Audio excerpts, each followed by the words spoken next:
everyone. Bonjour à tous. Thank you for joining us. Hello, everyone. Poivre, and I will be your moderator. Before we begin, please note that this press conference includes simultaneous and sign language interpretation services. It is available either in full French or in full English. If you're watching live, you can find our stream in each language on YouTube. Simply search our channels at City of Ottawa or Ville d'Ottawa. A note to media outlets joining us on Zoom. If you would like audio interpretation, click the interpretation globe icon in the bottom menu, then select your preferred language. You can ask your questions in the language of your choice. Today, we will be hearing remarks from Renee Amilcar, General Manager, Transit Services Department, and Troy Charter, Director, Transit Services Delivery and Rail Operations. Available to answer questions from the media, we also have Richard Holder, Director, Engineering Services, Nicolas Truchon, Chief Executive Officer, Rideau Transit Group, and Enrique Martinez, General Manager, Rideau Transit Maintenance. At this time, I would like to invite Renee Amilcar, General Manager of the Transit Service Department, to say a few words. Renee. Merci beaucoup, Nick. Good afternoon, everyone. Bonjour tout le monde. Thank you for being here today. We are now on the 10th day of this service disruption. Today, I would like to provide more information about our return to service plan. I'm pleased to say that at this time, we continue to anticipate that service will begin on Monday, July 31st. As you know, there are 3 elements required before we can begin the safe, gradual resumption of Line 1 service. They are, first, inspecting all vehicles in the fleet. This was completed on Monday. 6 vehicles are undergoing further investigations. Second, the results of an analysis of the hub assembly from the manufacturer, Texalis. This is expected on July 20th. Third, and finally, a safety note from Alstom and RTG. Earlier today, the city received the draft safety note. OC Transpo continues to work with Alstom and RTG to finalize this note, but we are very close. The safety note lays out plans for an inspection and replacement regime that ensures Line 1 operates safely. This includes continuing with all mitigation measures already in place. The leading and trailing bogie axles will be replaced every 60,000 kilometers. The frequency of inspection of the 3 middle bogies will increase. As a result of this enhanced inspection and replacement program, not all trains will be available to begin service as they undergo hub replacements based on their current mileage. We are committed to restoring rail service gradually when it is safe to do so. Considering the new safety note, considering the ongoing lower ridership, and that Line 1 was built to operate either single or double car trains, we have determined a plan for the gradual return to service. The plan will be to operate Line 1 between Blair and Tudis Pastors stations with 8 single car trains. Every 7 to 8 minutes, we'll have a train. Aron will continue to operate in parallel to Line 1. Given the current ridership levels, we believe that the service level will be able to accommodate customers. Our focus is on ensuring that our customers can rely on a sustainable rail service over the long term. We will be carefully managing our supply of vehicles to ensure there are enough ready to operate while also meeting the more frequent wheel hub assembly replacement requirements. Once we can be assured that there is a sustainable number of vehicles for daily operation, we will assess the possibility of increasing the number of trains in service. We continue to work with our partners to finalize the full details of the service plan, but I wanted to provide the information we currently have. As a reminder, the last requirement, which is the Texalis report, is due this Friday. I know this is not the level of service our customers expect on O-Train, and I really appreciate your passions as we work to improve service without compromising safety. Je suis très consciente que c'est pas le niveau de service que les I résidents know that this isn't the level of service that Ottawa residents deserve, mais sachez que but au plus do know moi-même, that tant et si longtemps que le service ne sera pas sécuritaire, if service is not je ne safe, serai pas en mesure de le I will remplacer. not be able to restart this service. We are working very hard to get it going again very quickly. To reiterate that Je- a permanent fix is on the way. I would like now to introduce Troy Charter, Director of Transit Service Delivery and Rail Operations, to provide further details on the gradual return to service plan. Merci beaucoup. Over to you, Troy. Merci, Renee. Yeah, so this afternoon, I'd like to provide an update on what the gradual resumption of service will mean for our customers. As Madame Amilcar has mentioned, there is a reduction in the number of light rail vehicles that can be put into operation when we start the gradual, safe return to service. But here's what customers can expect next week. Line 1 will service all stations. Service will start and end as part of the normal service schedule, 7 days a week. We will also continue to run R1 replacement bus service in parallel. And as always, our Transit Operations Control Center will continue to monitor both the bus and rail service and will make adjustments where necessary. That said, there is a lot of logistics underway to prepare to welcome customers back. These activities include reviewing all the stations to ensure that they're clean and ready to open, scheduling our electric rail operators, verifying the stations, track, and all the infrastructure are ready for operations, as well as ensuring that all the customer signage and announcement systems are working. To further support our customers, we will have staff at key stations across the line, and we'll continue to share updates on our website, on our social media platforms, as well as on the Transit app.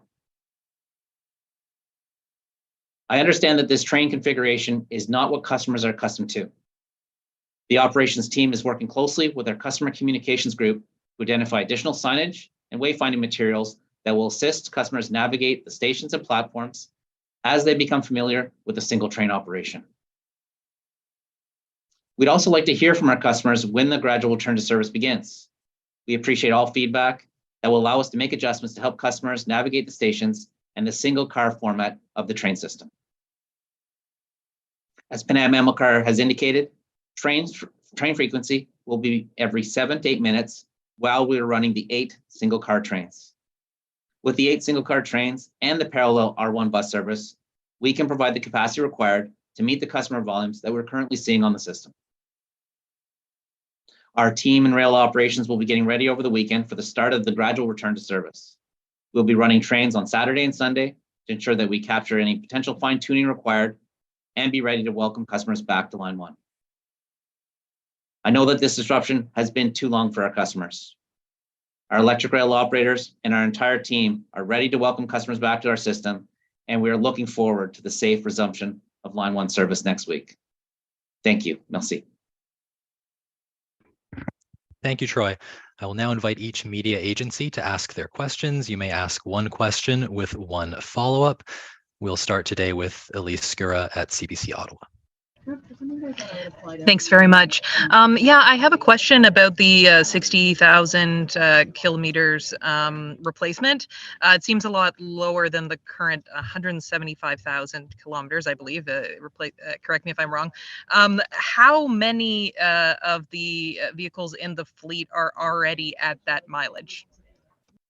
Enrique, please. Okay, thank you very much for the question. Well, at this moment, we have 5 vehicles that meet that requirement, but we are working in replacing the axles in the rest of the fleet. So by the end of today, we will have another 2 additional vehicles, which makes a total of 7 And the expectation is to have a total of 10 by Sunday, so we can have 8 single trains plus 2 spares. And we continue working in that during the next weeks to recover all the fleet so we can go back to normal service as soon as possible. Okay, so just to clarify, basically all of the fleet needs to have the replacement, and you're already now going to be at 7 and you should have 10 by Monday. Is that right? Mm-hmm. That's correct. Okay, thank you very much.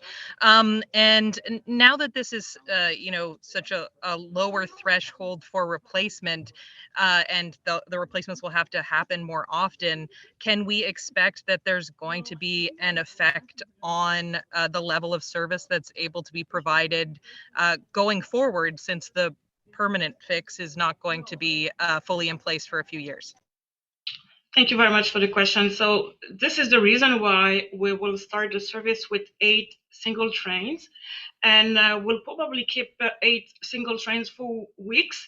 In parallel, we'll run the errand service because we want to be able to have more other trains with the right axle, and after that, we will need to do a permutation to make sure that we can continue to offer a sustainable service.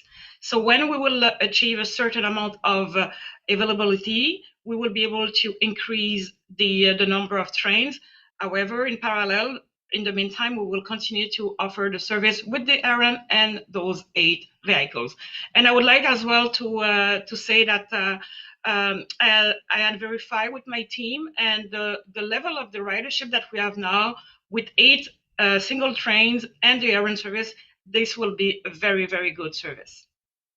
Right, sorry. And just to clarify, I understand it will be a problem for a few weeks, but if we're replacing all of these axles basically at once, since everything's already met the current the mileage, like, will this be a problem again in the future that will have to reduce service? Mathematically speaking, and this is why we are working with everyone now, it's to avoid that. So we will control that. We will make sure that we will change the axles when they will come due to be changed, but we will need to manage the mileage to make sure that all of them are not due in the same time. Thank you. And I'm sorry, Thank I you, know I've Elise. done my questions. Could you, we don't We'll have a red pen time for a reporter. second round of questions. Yes, Elise? I just wondered if she could repeat it in French. Sorry, my apologies. Sure, that's sure. Sure, I can repeat it in French. So for the first period, we're going to offer service with 8 vehicles, and with time, we're going to include more vehicles. And so what we will do is manage the mileage to make sure that we don't have to change the axles at the same time, or the hubs at the same time for all of the vehicles. Anand at CBC Radio. Thank you. My question today is this plan for a progressive return to service with the 8 single car trains and the R1 bus service running parallelly. How long is that expected to go on for? We will continue to work because the trigger here is the capacity of Alstom to change those axles. So we will continue to work with them to make sure that we can increase the service with the trains, and we can continue the maintenance regime that we have in place to continue to deliver a sustainable service. Just to clarify, these 8 single car trains and the R1 bus service running parallelly, we can expect to see that Monday, but can we expect to see that going into next week, the week after that? And is it all 36 R1 buses that are going to be running? For now, the service errand will stay as is, and we'll monitor everything with our TOCC folks. And it will depend of the capacity of Alstom to change those axles. So when we have more vehicles, we will be able to increase the availability of vehicles that we will run. However, to be able to assure a sustainable service, we will need to have enough vehicles, and we'll keep you posted for sure because we have daily conference press anyway, so we will be able to keep you posted on that. But for now, for sure, next week it will be 8 trains plus the errand service. I'm so sorry. I didn't catch whether that was going to be all 36 R1 service buses. And if you could repeat the answer in French, that would be amazing. Yes, it will be the 36 buses as today. Alors, pour la semaine prochaine. So for next week, we're going to keep our 8 single-car trains from Blair to Tunney's pasture, and we will continue with the R1 bus service as well to make sure that there is this parallel service offered to users. So that's how it will stay next week. And we will continue to work on the remaining LRVs. And when more trains are able to be put in service, we will slowly increase the number of trains. But please understand that if we have 2 more trains, this doesn't mean we're going to use both of those trains. We also have to maintain a certain maintenance schedule. Hi there, can you hear me okay? We can. Go ahead, please. All right, perfect. Thank you. So my question is about uncoupling the trains. We've gotten used to over the last 4 years having 2 train cars together at once serving all the stations. You're going to be uncoupling them, just having a single car each time. Can you tell me how long this will be in place? Is this going to be a permanent change? Is it just going to be for a few weeks until all of these axles are replaced? Or is this going to be something that is going to be in place until the wheel hub redesign and replacement, the permanent fix, is in place in 2 or 3 years from now? Thank you for the question. For now, we can say that this measure will stay in place until Alstom review the safety note. So with the safety note that we have now, to assure a sustainable service, we have to run 1 single train. However, we will work with Alstom to put more trains on service, and potentially we could maybe have two trains coupled together. But for now, with the safety net that we have, definitively we will stay with 1 single train. If we need to keep a headway that which is consists to have a train every 7-8 minutes with 8 trains. Okay. And my second question is about the R1 service. You're going to be running this parallel basically the entire time you're doing the single train thing.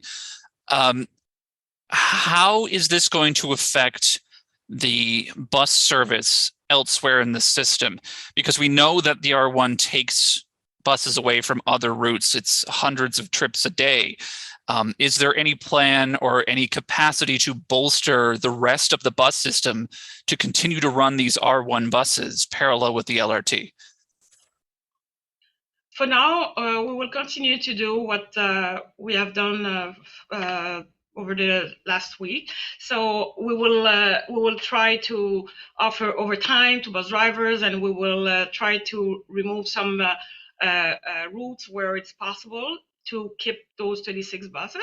However, we will continue to monitor as well how the service with the rail side will go, and we will have the opportunity as well potentially to augment the number of vehicles. So we will monitor everything. So for the next week, I will say it will be stable, 36 errand service and the 8 vehicles.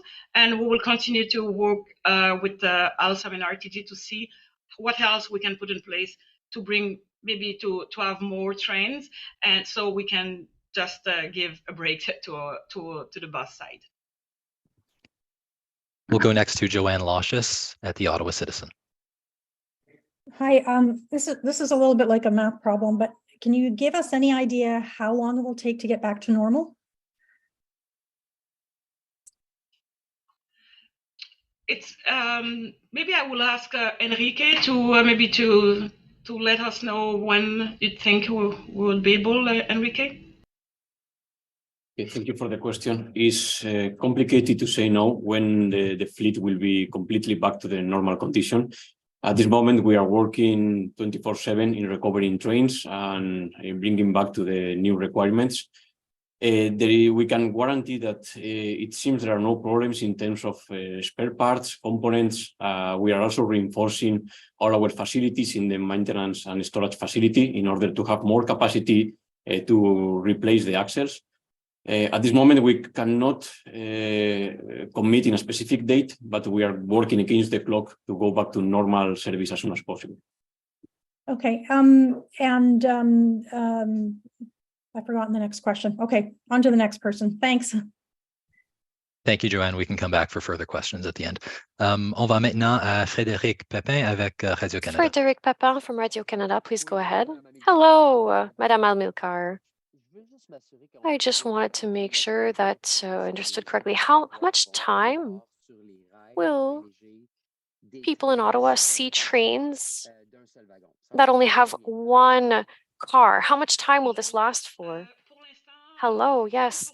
At the moment, it's difficult for us to say. We are currently modifying all of the LRVs that are not up to the standards set in the security note from Alstom. There are all kinds of other issues, staffing issues, other issues to consider. So that's why for the time being, we're going to continue to offer service with 8 trains, and we will continue to offer the bus service. And when I get more information, I will share it with you. Perfect. Madame Amilcar, could you tell us what you think? What message does this send to the residents of Ottawa, the City Council of Ottawa, the Ontario government? Minister Doug Ford made some comments recently on the LRV situation, or LRT situation rather. What message does this send for people to see smaller trains on the rails? They might think that the trains that they had were not trustworthy. That's why the trains had to be shortened. This really sends a message that the trains are not reliable because they're shorter. What do you think? What are you going to do to restore people's confidence and trust? They paid for these trains and they expected to see these trains in Ottawa. Thank you for your question. It's a positive message. We are taking no risks. OC Transpo and Ottawa are not taking any risks. That being said, the train system was designed to be able to operate with either one train or 2 trains attached or coupled rather. So at the moment, we should say that Ottawa really has done a great job because they saw that there was a potential to offer service according to demand. That's why today I'm happy to say that we will gradually be able to offer the service once again. Yes, sorry, I don't want to take up too much of your time, but I heard you say that you're not proud of the fact that you have to put single car trains on the rails. What I said was that I wasn't proud of the service interruptions, but I am proud rather of the fact that safety is paramount to us. Next, go to Robert Hiltz at the Ottawa Lookout. Hi there. I guess I'm just sort of trying to get a sense of like you said that you don't think the ridership is high enough to need the second level of trains with the R1. Can you give us an idea of what the ridership is and sort of how you can be so confident? Thank you very much for the question. I don't have it on the top of my head. However, I can tell you that during the last Transit Commission, I have said the ridership of this train was 43% compared to 2019, but this is the average, and we know that during the summertime, the ridership is lower than during the winter time. So we have a lot of data, and I spoke with my folks this morning, and I'm confident with 8 trains. I have enough place for everyone. However, I want to give a good service to the resident, so that's why we will keep the air service in parallel. Okay, and I know you don't have exact timelines yet for when all the trains are going to be back, but sort of can we expect things to be closer to normal by I don't know, September when kids are going back to school? We continue to work around the clock to make it happen. And I can tell you that we will increase the availability when it will be safe to do so. But at least now we have a service. We are seeing the light on the tunnel, and we are very, very happy that we can gradually resume the service and to bring the rail system to citizens of Ottawa. Okay, thank you. Thank you, everyone. We do have time for a few more questions. So as usual, we'll just ask that reporters, journalists in the room use the raise hand function, and we will come to you in a few seconds when we see some hands.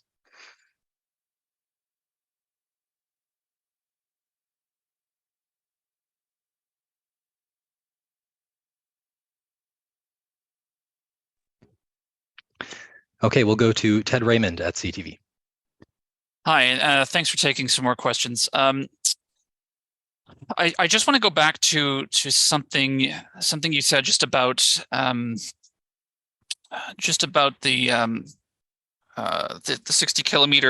60,000 kilometer replacement regime. I know you're going to try to manage. You said you're going to try to manage the timing and the mileage so that they don't all come back up at once. But I wonder if someone could kind of comment on what kind of pressure this additional, more rapid replacement of these wheel hubs will put on maintenance teams. Like what extra pressure is this going to take? Is going to put on the maintenance crews? Enrique, please. Yes, thank you for the question. Obviously, it's evident that this modification in the maintenance schedule is introducing a more workload. That is evident. But we are also working in different aspects, trying to mitigate that impact. We are reinforcing our maintenance teams. We're also increasing the capacity of the MSF, incorporating new trucks to do that inspections. So we are considering that point, and we are very aware about the quality and safety. It's a priority. So all our quality systems are in place, and we are not reducing any of the requirements in terms of the quality of the work that is being done in the MSF.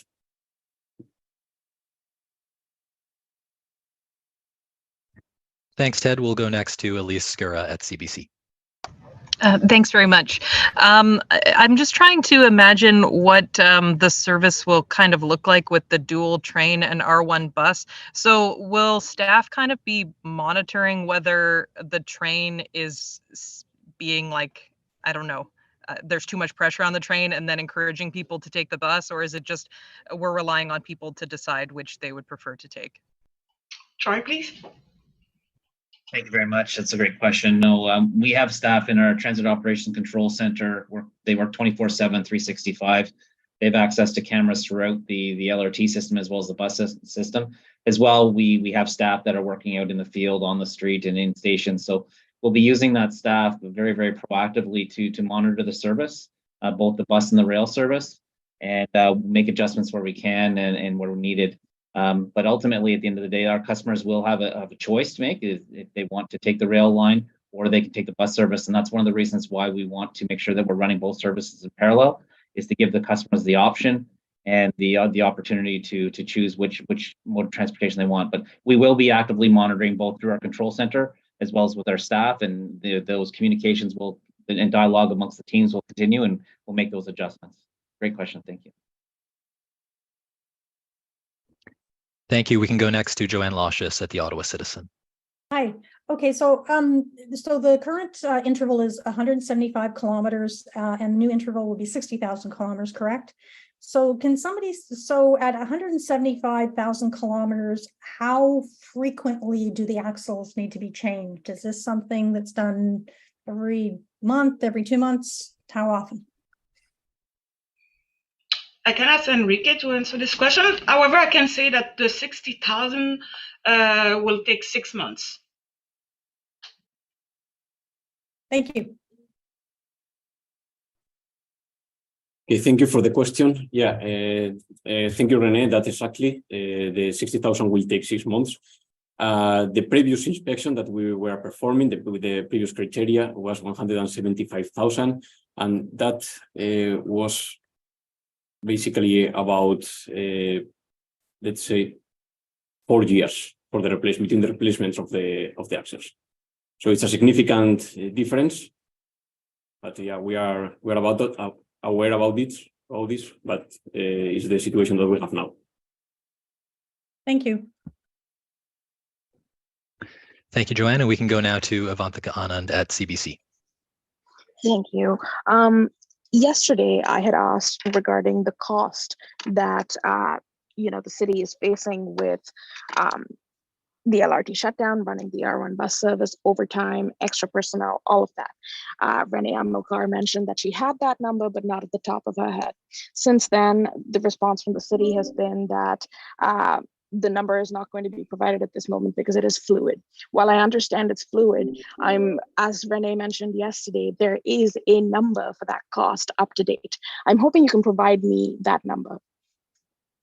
Thank you for the question. Yeah, so effectively, this is a daily cost that fluctuates a lot.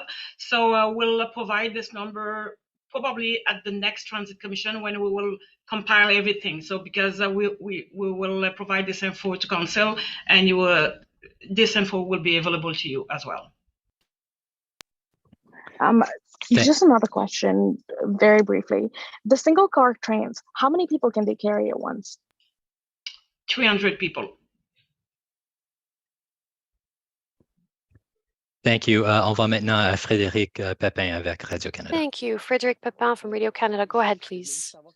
Yes, I just wanted to make sure I have the right numbers. So you said that the total for the fleet is 45 vehicles. There will be 10 that will be ready Monday. Does this mean that there are 35 that need to have those things replaced that you mentioned that need to be replaced every 60,000 kilometers? Yes. Okay, 35. Great, thank you. Madame Amilcar, could you also tell us if all of these things will impact the phase 2, the launching of phase 2? Because you're talking about this service until the new wheel system is available 2 or 3 years from now. Will this impact the launching of phase 2, the other phases of this project? No, because we are very confident that we're going to work with RTG to work on these measures that my colleague Richard explained yesterday. So the top of the rail lubrication, we will continue to analyze the results of these tests that we will do and analyze the security impacts of that. This is so important to mention that we're working with worst case scenarios. We're trying to be very careful. We're making sure that everything is safe and that we don't take any risks. With time, we're going to analyze the results of the tests. This will all be reevaluated by Alstom. I would like to say that those mitigation measures that we're discussing today. It's the worst scenario because Alstom will continue to analyze the test, will put in place the lubrication that we talked about yesterday, and that will bring Alstom to revise the safety note. So now it's only the worst scenario that we have. Thank you. And we've got time for one more from Robert Hiltz at the Ottawa Lookout. Hi, just a real quick clarification. Earlier in the press conference, you had mentioned that by Monday you expect 10 trains to be ready. So is that just 8 to be running and then 2 kind of in reserve? Did I understand that correctly? That's just kind of what I need clarified. That's correct. So 8 trains will run during the entire day, during the entire week. Even if we will have 10 trains, because we will use 2 trains to just sometimes if we need to replace a train, sometimes if we want to control the load. So we will use those 2 trains for that. Thank you, everyone. That's all the time we have for today. Enjoy your afternoons.